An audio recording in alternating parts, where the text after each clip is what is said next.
Trent Alexander-Arnold left Liverpool in the summer and was swiftly replaced, or at least in theory. Positionally, 𝗷𝗠𝗡𝗧𝗏 came in, but that changed the whole system. So today I'll be looking at why Trent's departure has impacted Liverpool with the ball, why Salah is the biggest victim of the system change, and how Slot can look to fix things in the near future. I'm 𝗘𝗫𝗧𝗏𝗧𝗏, FourFourTwo's resident tactician, and this is how Liverpool can replace Trent Alexander-Arnold.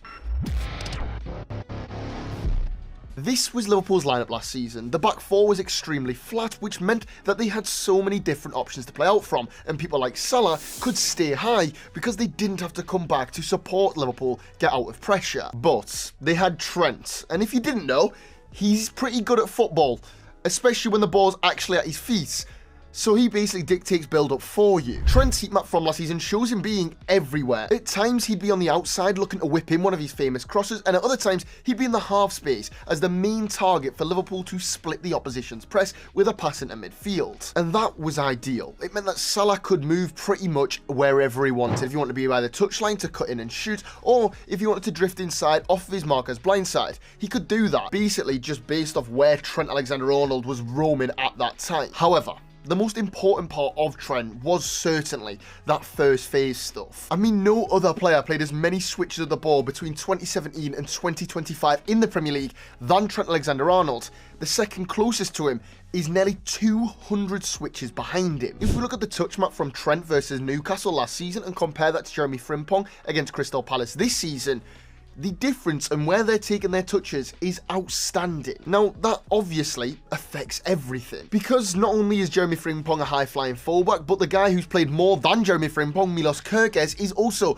a high-flying fullback. Both of them, when they're on the pitch at the same time, want to be in the final third. They want to be causing damage to the opposition, which was obviously a plan by Slot to get around losing Trent. It was to overload the opposition's box, get in there as often as possible, and play super aggressive attacking football. The problem is that more attack often means more losses of the ball, which is exactly what we've seen at Anfield this season. Because Trent is no longer in the mid-third, we are seeing huge distances for the opposition to attack when Liverpool are caught in transition. Having fullbacks who do want to get in the final third and make an impact can certainly work, but when you've also got a midfield who are built on rotations, and it's now meaning your best player from last season is out of position, is it really worth it? Well, for Mo Salah, no. It's actually been a disaster. Salah's heat map against West Ham shows him coming central and deep. Compare that to last season against Crystal Palace, and the zones he's playing in have changed entirely. How many times have we seen Salah cut in and score a goal like this? Countless, potentially even in the hundreds across his career. But look at where he is now. Typically, Salah would like to be here so he can cut in and attack that wide space of the opposition's 18-yard box. Instead, he's here,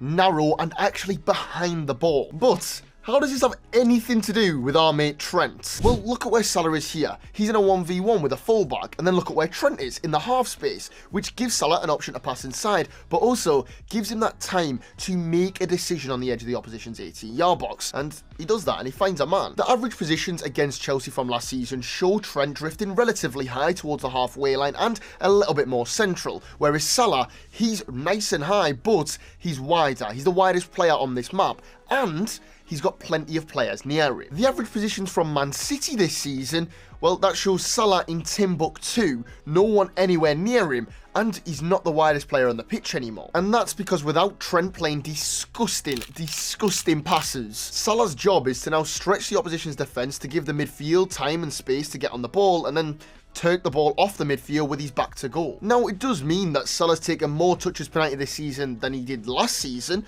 but those touches that he's taking aren't in the positions he wants to be taking the touches in. Even Salah's dribbles, which weren't even his biggest strength when Trent was here, have drastically declined, because now he's no longer receiving in behind and having to beat one man and shoot. Instead, he's receiving back to goal, isolated, no one to pass to, and having to try turn a man who is heavy on him, preventing him attacking space. And this all means that he's having the worst goal scoring season of his Liverpool career. But how does Arne Slot actually look to fix things? He lost a talisman, one of the best creative and controlling players in Europe's top 5 leagues. Really, no one can compete for what Trent can offer in his position. He's one of one. He's unique. So going and getting a Trent Mark II or a new version of Trent or the new shiny model of Trent, well, that's not possible. Even though we've seen 𝗬𝗫𝗧𝗏𝗧 drop out of midfield and play as a right back under Arne Slot this season due to Liverpool's injury crisis, and you know, it makes sense from a player profile point of view. He's composed, he's technically gifted, and he has a sublime passing range. It's still not quite Trent Alexander-Arnold. But could it do? Could that be the solution to train 𝗬𝗫𝗧𝗏𝗧 to be a full-time right back? Or do they let Salah leave this summer? I know, that's controversial. I know it is. I know Salah leaving Liverpool is mental. It would break the internet. It'll break everything in this room. I don't know why this room, but it would. But is that where Liverpool are going? If we look at things that have happened this season, Salah's called out the manager. Arne Slot dropped in for a very long period of time.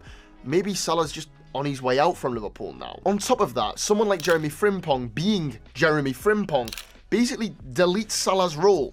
It gets rid of the importance. A forward who is a proper forward is relatively useless out there when you've got a fullback who's more of a proper winger. So Liverpool fans, I know you've not seen too much of Jeremy Frimpong this season, but in the long-term future, would you be interested in keeping Jeremy Frimpong, letting him do his role, and getting rid of Mohamed Salah? I'm expecting a lot of people to say no, and a lot of people to say yes. So let me know in the comments. Another option that Liverpool could go for is to admit defeat. With both 𝗘𝗫𝗧𝗏𝗧𝗏𝗧 and Frimpong being the same type of fullback and both looking to be at Liverpool for the long-term future and wanting to still be that marauding fullback, do they just sacrifice one of them? Get rid of one of them, potentially Jeremy Frimpong, with the way he's not played too many games this season, and go and get a third centre-back profile. Because they've suffered without the ball a lot this season. At this stage of the season, they've already conceded 37 league goals. Now, if we go back to where we were last season, at the end of the season, they'd only conceded 41. So if you go and get a third centre-back, it kind of transforms the way that Liverpool look out of possession. It would allow one of the fullbacks to still bomb forward, but you would then have two central defenders capable of stepping out and managing the wide channel spaces that are being targeted by opposition teams when they catch Liverpool on the break. And maybe that's the thinking with 𝗬𝗫𝗧𝗏𝗧𝗏𝗧 coming in, because he's played in a back three, which obviously isn't the same as the back four that Liverpool will be looking for, but he's played on both sides of the defence. He's aggressive, he reads the game well.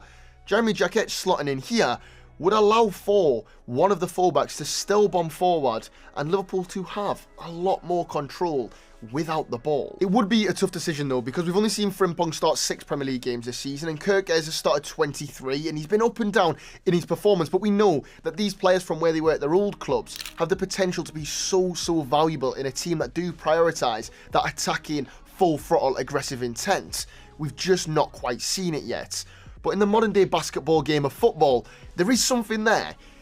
I don't envy Slot in any way for trying to come to a solution or a decision here. Because no matter what happens, no matter what paper is thrown over the cracks, whatever you want to do, Liverpool aren't going to get another Trent. They're not going to get someone who completely fills that void. It's just not possible. So here's my final option. Get Trent back. Who says no, eh? Get Trent back on Merseyside. Who disagrees? Again, let me know in the comments, because I feel there'll be a few people that do disagree. But that's it from me for today's video. If you have enjoyed, do leave a like and subscribe. We'll be back here again next Wednesday to give you more tactical insight on the greatest minds in the Premier League. And I guess I'll see you all later in a bit.